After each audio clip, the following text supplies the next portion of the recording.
सभी को जय हिंद दोस्तों। आप सभी का हार्दिक स्वागत है जय हिंद रिएक्शंस पे।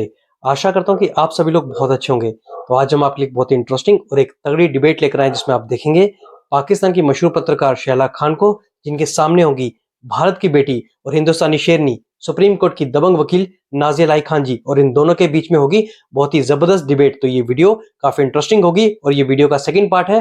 फर्स्ट पार्ट ऑलरेडी हम आपके लिए चैनल पर डाल चुके हैं, जिसे आप लोगों ने बहुत ज्यादा प्यार दिया था थ्रू मैसेजेस और कमेंट्स। तो इसे भी अंत तक देखें और चैनल पे नए हैं तो चैनल को सब्सक्राइब कर दें, ताकि हम आपके लेटेस्ट इंपॉर्टेंट और दमदार डिबेट्स लाते रहें। तो चलिए पहले ये वीडियो देखते हैं और अंत में इसके बारे में बात करेंगे। जय हिंद, जय भारत। 1947 से पहले एक ही हेरिटेज था ना, ये लेगेसी पाकिस्तान को दे दें। यहाँ पे इतने मुगलों के मकबरे हैं, कहीं दफना दें। लेकिन नागपुर में हिंदू मुस्लिम का दंगा तो ये बहुत मैं कहती हूँ डेंजरस चीज है। और यहाँ पर मैंने बिल्कुल सोशल मीडिया का जो भारतीय यूथ है उसका रिएक्शन देखा। उन्होंने बोला कि जिसको ये भूतनाथ बन गया, 300 साल पहले मर गया, इसकी हड्डियां भी नहीं मिल रही, क्या हिंदू इसकी वजह से खतरे में है? हिंदू कभी इसकी वजह से खतरे में नहीं है। मैं बता देती हूँ, मैं आपको बता देती हूँ। आपने अभी कहा असदुद्दीन अवैसी का स्टेटमेंट आपने कोट किया है। असदुद्दीन अवैसी की 100 स्पीचेस आप निकालिए और अकबरुद्दीन अवैसी की 100 स्पीचेस आप निकालिए। अपनी हर स्पीच में वो बाबर, अकबर और औरंगजेब की तारीफ के पुल बांधता है।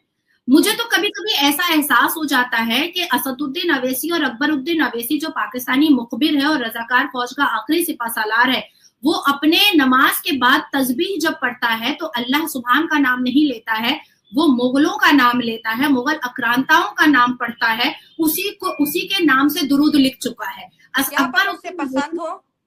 हाँ बिल्कुल, क्योंकि उसको पता है ना कि भारत में हम बाबर का नाम लेंगे, औरंगजेब का नाम लेंगे तो विवाद होगा, और विवाद होगा तो वो मुसलमान का सबसे बड़ा नेता बनेगा। तो ये तो पाकिस्तानी मुखबिर का काम अकबरुद्दीन अवैसी और असदुद्दीन अवैसी आज से नहीं कर रहा है, एक जमाने से कर रहा है। असदुद्दीन अवैसी कोई पाकिस्तान का सगा नहीं है, उसने आज तक कभी कोई स्टेटमेंट दिया नहीं है हमारे फेवर में। जी, आप मुझे कंप्लीट ही नहीं करने दे रही हैं। अगर असदुद्दीन अवैसी ने अपना एक बयान दिया है कि भारत में औरंगजेब का नाम कोई नहीं लेता है, तो मैं आपको चैलेंज कर रही हूँ और भारत के देखने वाले सभी लोगों को चैलेंज कर रही हूँ और पाकिस्तान के सभी देखने वाले व्यूअर्स को चैलेंज कर रही हूँ कि असदुद्दीन अवैसी और अकबरुद्दीन अवैसी के आप 100 स्टेटमेंट निकालिए, सब में औरंगजेब की तारीफ है और सब में बाबर की तारीफ है। आप सोचिए कि जब राम मंदिर आंदोलन हुआ था तो बाबर की औलाद कौन बना था? सबसे ज्यादा मुसलमान बना था। इतने जो मुसलमान वहां पर जाकर के साधु संतों को मार रहे थे, कूट रहे थे, काट रहे थे, पीट रहे थे, ये किसके लिए कर रहे थे? बाबर के लिए ही तो कर रहे थे। लेकिन ये जो झूठी अफवाह असदुद्दीन अवैसी फैला रहा है कि कोई नाम नहीं लेता, बिल्कुल नाम लिया जाता है। अब आती है दूसरी बात जो बहुत है, हमारे भारत देश में टीपू सुल्तान मस्जिद, बाबरी मस्जिद, औरंगजेब मस्जिद, क्यों? तो देखिए 300 साल पहले मस्जिद बनाओ ना। अरे बीबी फातिमा के नाम से मस्जिद बनाओ ना। अरे बीबी मरियम के नाम से मस्जिद बनाओ ना। प्रॉफिट मोहम्मद के नाम से मस्जिद बनाओ ना। प्रॉफिट अबू बकर के नाम से मस्जिद बनाओ ना। हजरत इब्राहिम बनाओ ना। तो आप तो हमारे लिए दुर्भाग्य की बात है, क्योंकि मुसलमान आप भी हैं शैला और मुसलमान मैं भी हूँ। मैं भारतीय मुसलमान हूँ और आप पाकिस्तानी मुसलमान है, और हम दोनों के लिए दुर्भाग्य की बात है कि जिस कुरान अलहामी किताब ने, जिस अल कुरान ने मरियम अलैहिस्सलाम को इतना बड़ा दर्जा दिया कि पूरा एक सूरा उनके ऊपर उतार दिया, आज तक भारत में बीबी मरियम के नाम से एक भी मस्जिद नहीं बनी। किसके नाम से मस्जिद बनती है? औरंगजेब के नाम से, बाबर के नाम से, टीपू सुल्तान के नाम से। क्यों भाई? तुम मुगलों के वंशज हो, तुम मुगलों की उम्मत हो, नहीं तुम प्रॉफिट मोहम्मद की उम्मत हो। तुम प्रॉफिट मोहम्मद के नाम से मस्जिद बनने के लिए तुमको जगह मिली जब उत्तर प्रदेश में मोहम्मद बिन अब्दुल्ला मस्जिद, आज तक नहीं बनी। वहां पर बकरियां चराई जा रही हैं, वहां पर मुर्गा मुर्गी चराया जा रहा है, आज तक मोहम्मद बिन अब्दुल्ला मस्जिद नहीं बनी। अब आती है तीसरी बात जो बहुत इंपॉर्टेंट बात है। पाकिस्तान के बंगा पंजाब में भगत सिंह जी का, शहीद वीर भगत सिंह जी का जन्म हुआ था।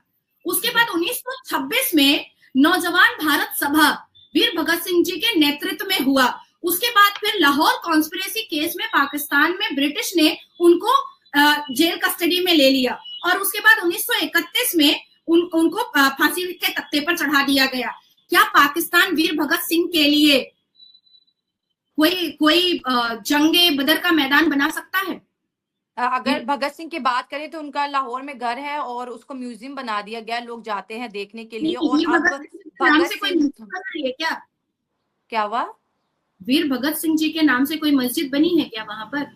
नहीं, मस्जिद तो इस्लाम और पर्सनालिटी दो डिफरेंट चीजें हैं ना। अब देखिए 1947 से पहले अगर देखें 300 साल तक मुगल आए, हम और आप हमारे बाप दादा पर उन्होंने खुद हुकूमत अपनी की। बातों में देखिए पकड़ा अभी गई है। हमारी 3 नस्लें होगी ना 1947 के बाद। मुगल तो आए चले गए, मुगलों ने हुकूमत की, नहीं, मुगलों ने आप खुद जुल्म अपनी किया, बात में मुगल तो आप, चले गए। अब दंगा क्यों भड़काया जा रहा है? मुगल तो मर गए, मुगलों ने अब बहुत बुरा आप किया। अपनी बात में खुद खुद पकड़ा गई हैं तो कि कैसे? एक व्यक्ति कभी एक किसी नाम, व्यक्ति कभी शाइला के नाम से मस्जिद बन सकती है। अगर बनती होती तो हम कायदे आजम मोहम्मद अली जना के नाम से मस्जिद बना देते, इलामा इकबाल के नाम से मस्जिद बना देते। एग्जैक्टली लेकिन नहीं बनाते ना, हम तो मस्जिद बनाते एग्जैक्टली अबू बकर सदीक के नाम से, आयशा के नाम से, नबी करीम सल्लल्लाहु अलैहि वसल्लम और उनके जितने भी कंपेनियन थे। जैसे आपने बोला अबू बकर सदीक, तो वो नबी करीम सल्लल्लाहु अलैहि वसल्लम के कंपेनियन थे। हम उनके नाम से मस्जिद तैयबा कलमा के नाम से मस्जिद बना सकते हैं, लेकिन पर्सनल मस्जिद कभी नहीं बनती, ना दुनिया में एग्जैक्टली बनी, मैं ना यही हमने कहना बनाई। चाह रही हूँ कि जब वीर भगत सिंह जी जो पाकिस्तान के हीरो रह चुके हैं,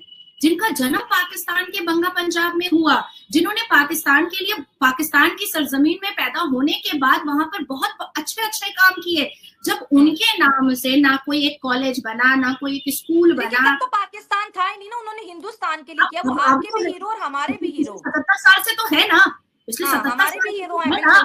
बिल्कुल। लेकिन कुछ नहीं बना।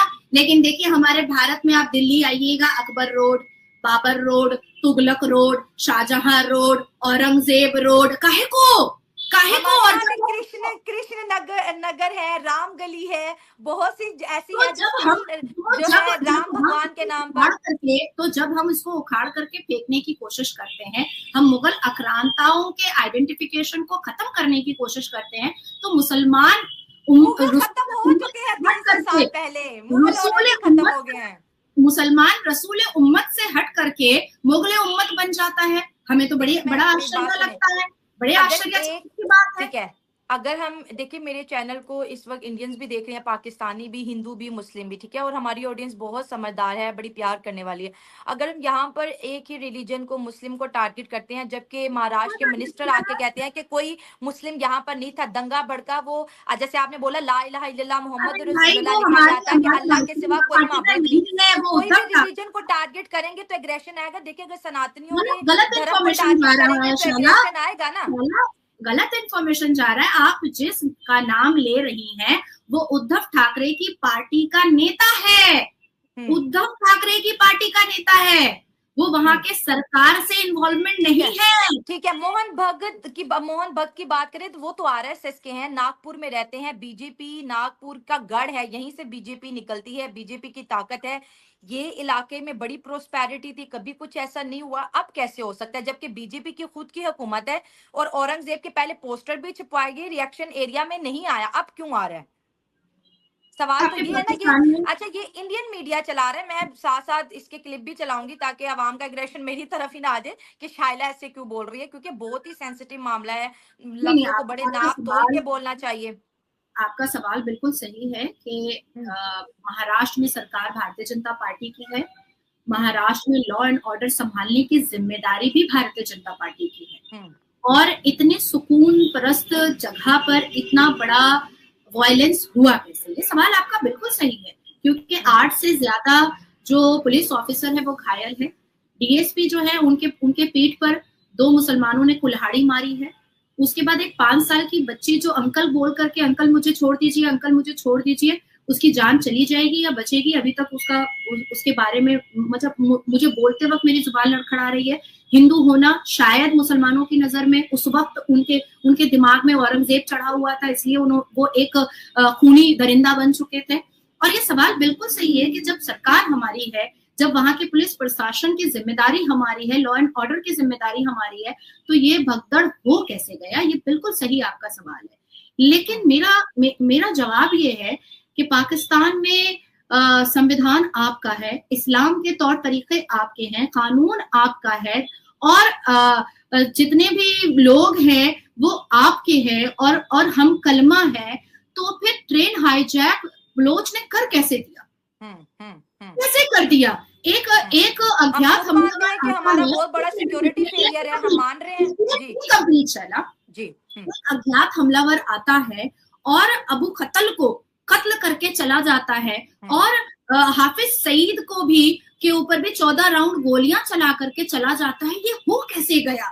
तो मैं आपको ये समझाना चाहती हूँ कि भगदड़ मचाने वाले, आतंकी माहौल बनाने वाले और टेररिज्म माइंडेड हर जगह पर होते हैं। आप जितना भी ज्यादा अपने देश को या अपने राज्यों को आप खूबसूरत लॉ एंड ऑर्डर के साथ रखिए, जीरो टॉलरेंस के साथ रखिए, 5 उंगलियां बराबर नहीं होती हैं। और ऐसे आतंकी दिमाग के लोग, ऐसे भगदड़बाज लोग, ऐसे औरंगजेब के उम्मत वाले लोग अपने दिमाग में खुराफात लेकर बैठे रहते हैं कि उनको मौका मिले और वो ये वायलेंस को बिल्कुल करने की कोशिश करें। अब आती है दूसरी बात कि सारे हिंदुओं को एक चीज पता होती है कि रमजान बहुत मुबारक महीना है और सारे मुसलमान जो है वो अपने अपने अपने पूरे एक महीने को इबादत में गुजारते हैं। वो ये भगदड़ में क्यों इन्वॉल्व होंगे? और इसी का नाजायज फायदा उठा करके मुसलमानों ने जो भगदड़ मचाया वो आज सबके सामने है। मैं महाराष्ट्र के मिनिस्टर कह रहे हैं कि भगदड़ में मुस्लिम नहीं थे। मैं क्लिप बार बार चला रही हूँ, मिनिस्टर है महाराष्ट्र के जो। अरे भाई वो उद्धव ठाकरे की पार्टी के हैं। मैं आपको बोल रही हूँ कि वो उद्धव ठाकरे की पार्टी के हैं, वो भारतीय जनता पार्टी की पार्टी के नहीं है। वो तो भारतीय जनता की पार्टी के क्या बोल रहे हैं? सीएम क्या बोल रहे हैं कि आवाम को जो करना है कर ले, हुकूमत जो करेगी वो कर लेगी। वो तो सीएम तो कह रहे हैं कि भड़काओ दंगा। और जितने लोगों को शैला अरेस्ट किया गया है वो चिन्हित करके किया गया है। वो सीसीटीवी कैमरा से उनकी तस्वीर को उनके आधार कार्ड से मैच करके करवाया। दोस्तों आशा करता हूँ कि वीडियो को आपने अंत तक देखा होगा और शैला खान और भारत की शेरनी नाज़िल आई खान के बीच में ये तीखी और जबरदस्त डिबेट आपको काफी पसंद आएगी और ये वीडियो आपको काफी इंटरेस्टिंग लगी होगी। अगर ये बहस आपको पसंद आई है तो इसे लाइक और शेयर जरूर कर दें और अपने विचार हमें कमेंट सेक्शन में लिखकर जरूर बताएं। और एक बार फिर चैनल पे नए हैं तो चैनल को सब्सक्राइब कर दें। तो चलिए फिर मिलेंगे ऐसी किसी दमदार डिबेट में, तब तक अपना ध्यान रखिए। जय हिंद, जय भारत।